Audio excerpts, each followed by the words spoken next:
Sir నమస్తే sir. నమస్కారం. ఏం పేరండి? నా పేరు శ్రీనివాస్ రెడ్డి. శ్రీనివాస్ రెడ్డి గారు ఏం చేస్తుంటారు? నేను వ్యవసాయం చేస్తాను. ఎక్కడ సార్? నల్గొండ కదా? నల్గొండ మండలం అన్నారెడ్డిగూడెం. Right sir. మరి ఏంటి అంటే రాజకీయాలు ఎట్లా ఉన్నాయి ఇప్పుడు పరిస్థితిలో? ఇంకోటి నల్గొండలో అభివృద్ధి పరిస్థితి ఎట్లా ఉంది? కాంగ్రెస్ ప్రభుత్వం వచ్చి ఇప్పటికీ 11 నెలలు పాలన నడుస్తూ ఉంది. సో ఎట్లా అనిపిస్తుంది మీకు? 13 నెలల పాలన. ఈ 13 నెలల పాలన 13 నెలల గోస తీస్తున్నాం. ఇంత గోసం ఎప్పుడు తీయలే. ఎందుకంటే ఇదివరకు పాపం మేము వ్యవసాయం చేసుకుంటే ఆ పెద్ద మనిషి కేసీఆర్ బాగానే మాకు సాయం చేసేది, మంచిగా సమయానికి రైతు బంధు ఇచ్చేది, తర్వాత మంచిగా ఆదుకునేది. ఈ కాంగ్రెస్ గవర్నమెంట్ వచ్చిన తర్వాత మా రైతులని నట్టేట ముంచింది ఏదంటే ఈ 13 నెలల పాలన 13 ఏళ్ళు గుర్తుకొస్తుంది మాకు. అరిగోస తీస్తున్నాం మేము ఈ కాంగ్రెస్ పాలన. అంటే ఇప్పుడు ఈడ ఉన్న మంత్రి ఏం చెప్తాడో ఆయనకే అర్థం కాదు. పొద్దువాళ్ళు ఏం మాట్లాడుతుందో తెలియదు, సాయంత్రం ఏం మాట్లాడుతూ తెలియదు. ఏదైనా ఏంటంటే ఎందుకు ఆయన అన్నీ చేస్తా అంటాడు, ఏది చేయడు. ఇంతవరకు ఆయన మాకు 20 ఏళ్ళు ఉండు సార్. ఆయన ఈ 20 ఏళ్ళు ఉన్న కాంచి 20 ఏళ్ళ పొద్దులు ఆయన ఏమన్నా చేసిందంటే ఏం చేయలేదు సార్. మొత్తం చేసిందంతా అభివృద్ధి శూన్యం. మొత్తం చేసిందంటే మాకు పాపం తొండికోమడికో కంచెల ఉప్పాలంటే మాకు నయం సార్. ఎందుకంటే ఆయన అధికారంలోకి వచ్చిన తర్వాత పాపం 5 ఏళ్ళు 2 ఏళ్ళు 3 ఏళ్ళు కరోనా వచ్చింది సార్.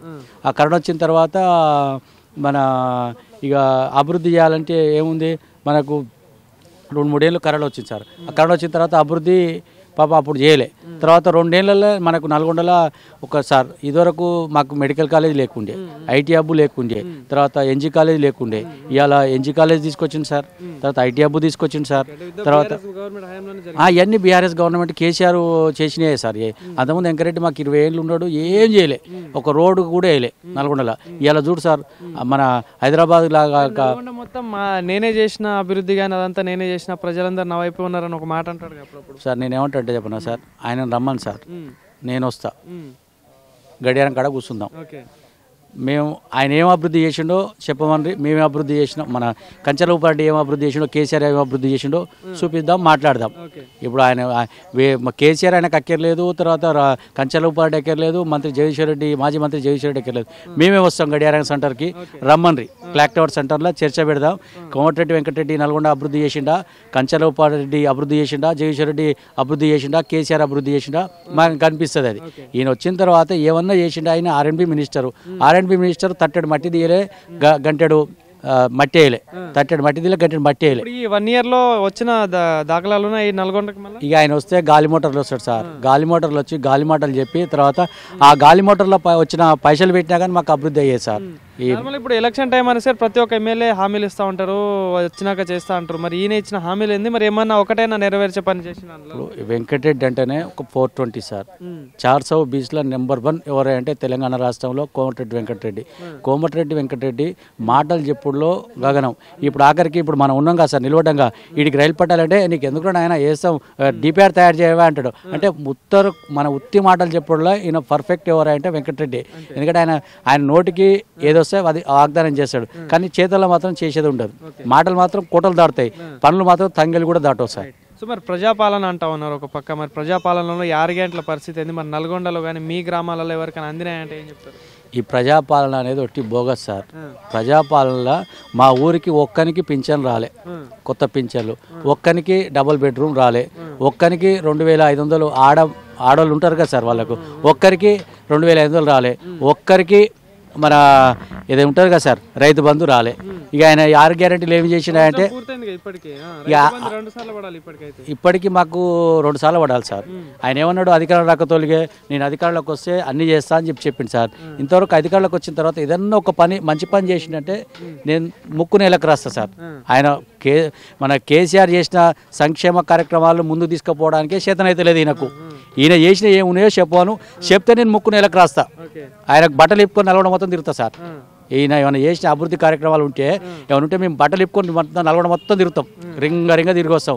ఈయన ఏం చేయలే, కేసీఆర్ చేసిన మన చేసిన పనులనే మన ప్రారంభించుకోవడానికి పోయిండు. ఈయన శంకుస్థాపన చేయలే, ఏం చేయలే.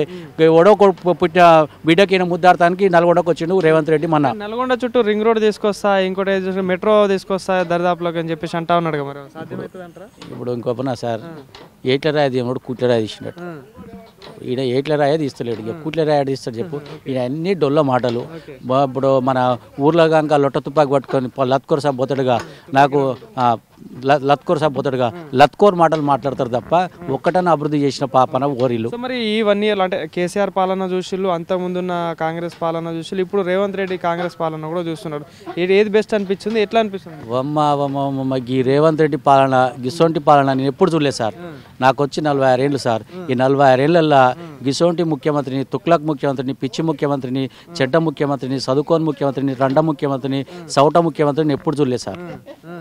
ఎందుకంటే అసలు ఏం పని చేసింది చెప్పినా, ఏమన్నా చేసిండా? ఈయన వచ్చినాక పాపం పేదోళ్ళు ఇల్లు కూలగొట్టే, తర్వాత హైడ్రా పేరుతోటి, తర్వాత రైతుకు మోసం చేసే, తర్వాత ఇలా మహిళలను మోసం చేసే, తర్వాత ఏ ఒక్క వర్గాన్ని ఈయన ఏ ఒక్క వర్గాన్ని న్యాయం చేసి చెప్పు? అన్ని వర్గాలకు మోసం చేసిన వ్యక్తి ఎవరైనా భారతదేశంలో ఎవరైనా ముఖ్యమంత్రి ఉంటే అది తెలంగాణ రాష్ట్రంలో రేవంత్ రెడ్డికి అవార్డు ఇవ్వచ్చు సార్.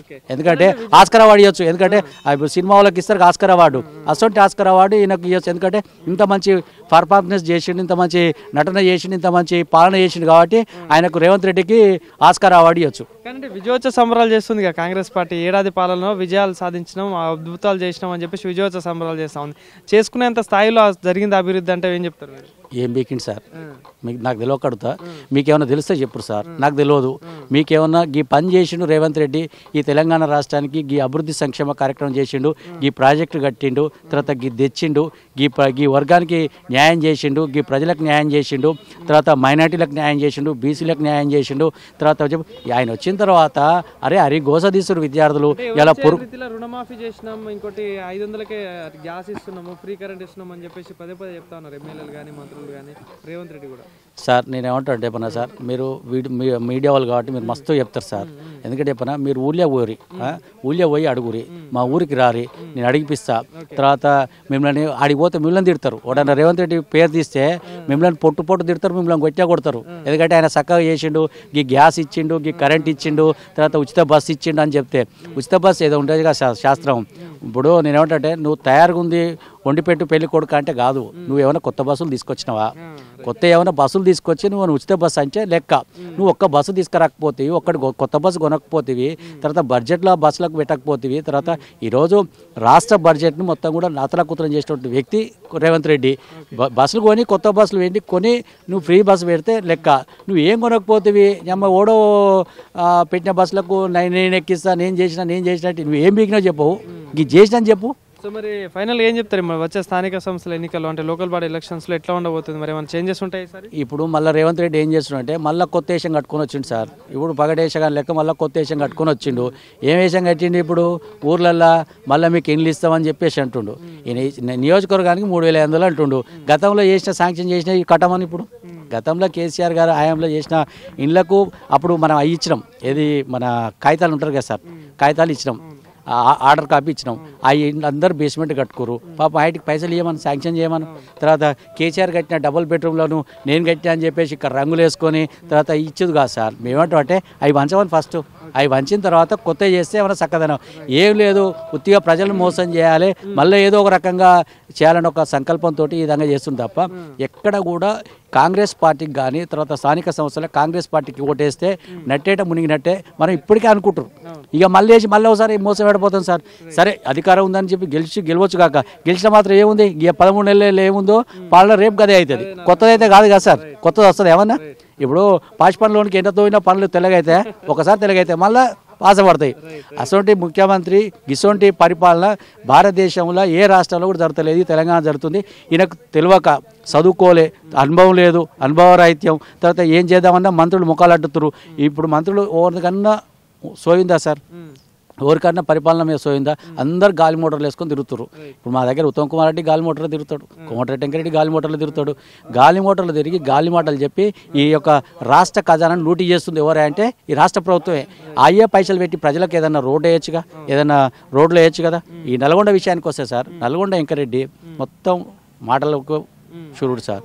ఆయన ఏమంటాడు, మన కొడంగల్లో మహబూబ్ నగర్లో ముఖ్యమంత్రి మీటింగ్ పెట్టింది సార్. మీటింగ్ పెట్టి ఏమన్నాడు, నేను 2000 మన 2 లక్షల కోట్ల రూపాయలు నా నియోజకవర్గానికి నా జిల్లాకి ఇవ్వాలి, మీరు అందరూ కూడా సహకరించండి అంటే వీళ్ళు బెల్లం కొట్టి రాయి లెక్క ఆడ వేదికలు వెగుస్తారు అంటే వీళ్ళకి చేత కాదా, వీళ్ళు సౌటలా, వీళ్ళు కూడా అడగాలి కదా, అరే మా నియోజకవర్గానికి కూడా నిధులు కావాలని చెప్పి అడగాలి.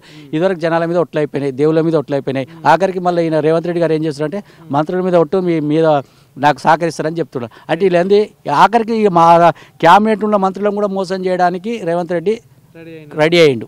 అత్త నమస్తేనే. నమస్తే. ఏం పేరు? నా పేరు ముత్తయ్య. ముత్తయ్య గారు ఏంది మొత్తం రెస్ట్ తీసుకుంటున్నావు ఈరోజు? కొంచెం నాకు ఆరోగ్యం పరిస్థితి ధర బాగలేదు. ఓకే, ఇదేనా ఇల్లే మీదేనా? ఇదే ఓకే, ఎప్పటి నుండి ఉంటారు ఇక్కడ?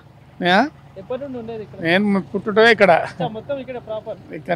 ఓకే, ఏ ఊరు కిందికి వస్తుంది? కనగల్ మండలం. ఇది పర్వతగిరి, ఈ నల్గొండ నియోజకవర్గమే కదా? నల్గొండ నియోజకవర్గం. ఓకే, సో ఏంది మరి కాంగ్రెస్ ప్రభుత్వం వచ్చి ఏడాది పాలన పూర్తయిపోయింది. సో మరి వాళ్ళు 6 గ్యారెంటీలు అన్నారు, ప్రజాపాలన అన్నారు, ఏమన్నా ఎట్లుంది పరిస్థితి మరి ఇక్కడ? పరిస్థితి అంటే 2 లక్షలు అయితే మాపైనాయి, 2 లక్షలు రుణమాఫీ అయింది. ఇంకా ఏముంది ఇప్పుడు రైతు బంధు ఒకటి, ఇప్పుడు పింఛన్లు ఒకటి 4000 చేస్తానంటే గది 2 కొంచెం వెనకబడి ఉన్నాయి. పెన్షన్ వస్తుందా? నాకు వస్తుంది. ఇంతకుముందు కేసీఆర్ గవర్నమెంట్ ఎప్పుడు వచ్చేది? అప్పుడు కూడా నెలకు వచ్చేది, ఇప్పుడు కూడా నెలకు వస్తుంది. అంటే ఫస్ట్ తారీఖే పడేదా? ఫస్ట్ వస్తుంది. ఫస్ట్ వచ్చేది. పెన్షన్ విషయంలో అయితే ఓకే. ఓకే, 4000 ఒకటి రావట్లేదు, 4000 రావటం లేదు. ఈ రుణమాఫీ ఇంకా కాలేదు, రేపు సంక్రాంతికి వేస్తా అనేది రైతు బంధు పేపర్లో వస్తుంది. ఎన్ని ఎకరాలు సంపాదించినావు పొలం? నాకు 3 ఎకరాలు ఉంది. 3 ఎకరాలు ఉంది. ఏం వేసినా ఈసారి? వరి వేసిన. పండిందా మంచిగానే? మంచిగానే పండింది. ఓకే, సో మరి బోనస్ కూడా అన్నారు కదా, కింటాకి 500 ఎంతో అన్నారు. 500 అయితే నేను ఒక 30 క్వింటాలు వేసిన, అయితే బోనస్ ఇంకా రాలేదు, పల్లె. నిన్న సన్న ఒడ్లో పెట్టి 30 క్వింటాలు 31 క్వింటాలు అయితే వేసిన, అది ఇంకా రాలేదు. ఓకే, సో మరి ఇక్కడ ఎట్లా ఉంది మరి ఎమ్మెల్యే పాలన ఎట్లా ఉంది? ఇక వెంకరెడ్డి అంటే పర్వాలేదు, ఆయన ఎప్పుడు పబ్లిక్లో ఉంటాడు, పబ్లిక్ అందుబాటులో ఉంటాడు. మంచి చెడు అవుతుంది, ఏదైనా ఆపద వస్తే ఆదుకుంటాడు. దానికి ముందున్న భూపాల్ రెడ్డి పరిస్థితి ఎట్లుంది? భూపాల్ రెడ్డి పరిస్థితి ఇప్పుడు ఈయన ఇప్పుడు 5 సార్లు 6 సార్లు గెలిచిండు. ఈయన 5 సార్లు 6 సార్ల నుంచి కూడా ప్రభుత్వం పబ్లిక్ లే ఉండేది. అయితే మొన్న పోయినసారి ఏమైందంటే కొంచెం ఇక టీఆర్ఎస్ అంతా కావాలా తెలంగాణగా ఆహ్వానం నడిచింది, అటు మొగ్గు అయింది. అంతేగాని ఈయనని మించినోడు లేడు. ఇక ఇప్పుడు నల్గొండకి అయితే కోమటిరెడ్డి బెటర్ వస్తుంటాడు, ఎప్పుడైనా వస్తుంటారు.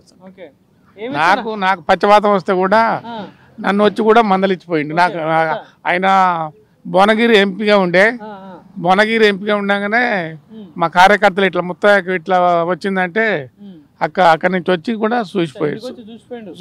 చూసి ఇక్కడనే చెట్టు కిందనే కూర్చుని ఇక్కడనే ఉండి చూసి మందలిచ్చిపోయిండు. ఏమన్నాడు? హామీలు ఏమైనా ఇచ్చిండు ఎలక్షన్ టైంలో? ఏమైనా చేస్తా అన్నాడు? ఊరికి చేస్తా అన్నాడు, ఊరికి అభివృద్ధి చేద్దాం అన్నాడు. ఇక చేస్తున్నాడు. ఇప్పుడు వచ్చిండు మంత్రి అయినాక 2-3 సార్లు వచ్చిండు. సో మరి ఎట్లా మరి ఇప్పుడు మళ్ళీ ఎలక్షన్స్ వస్తాయి కదా, ఇప్పుడు సర్పంచ్ ఎలక్షన్స్ వస్తాయి, ఇక మళ్ళీ వస్తారు లీడర్లు. సర్పంచ్ ఎలక్షన్లు వస్తాయి, సర్పంచ్ ఎలక్షన్లు కూడా ఎట్లా జనాలు మరి కాంగ్రెస్ వైపే ఉంటారా, మరి ఏమన్నా చేంజ్ అయ్యే ఛాన్స్? అంటే అంత చెప్తాం, ఇప్పుడైతే ప్రభుత్వం ఉంది కాబట్టి ఇట్లే ఉంటది, ఇటే ఉంటారు. నిధులు రావాలి కదా, ఎవరైనా నిధులు రావాలంటే ప్రభుత్వం వైపే ఉంటారు, ధర మొగ్గు చూపుతారు. అది సో మరి అంటే ఇప్పుడు రేవంత్ పాలన చూస్తున్నారు, సంవత్సరం దాటింది. ఇప్పుడు ఇంతకుముందు 10 సంవత్సరాలు కేసీఆర్ పాలన చూసిళ్ళు, అంటే నీ అనుభవం ప్రకారం ఎవరు మంచిగా అనిపిస్తుంది? ఇప్పుడు కేసీఆర్ అంటే తెలంగాణ గురించి అప్పుడు ఏం తెలియదు, ఇక కొట్లాడి చేసిండు. అది అప్పుడు మంత్రిగాడు కూడా మంత్రి పదవి వదిలిపెట్టి ఈయన కూడా ఆయన నిరాహార దీక్ష చేసి ఇవన్నీ చేసిండు. ఈయన కూడా చేసిండు, తెలంగాణ కావాలని కొట్లాడిండు. వెంకరెడ్డి కూడా కొట్లాడిండు. అట్లా పరిస్థితి. Thank you. Thank you.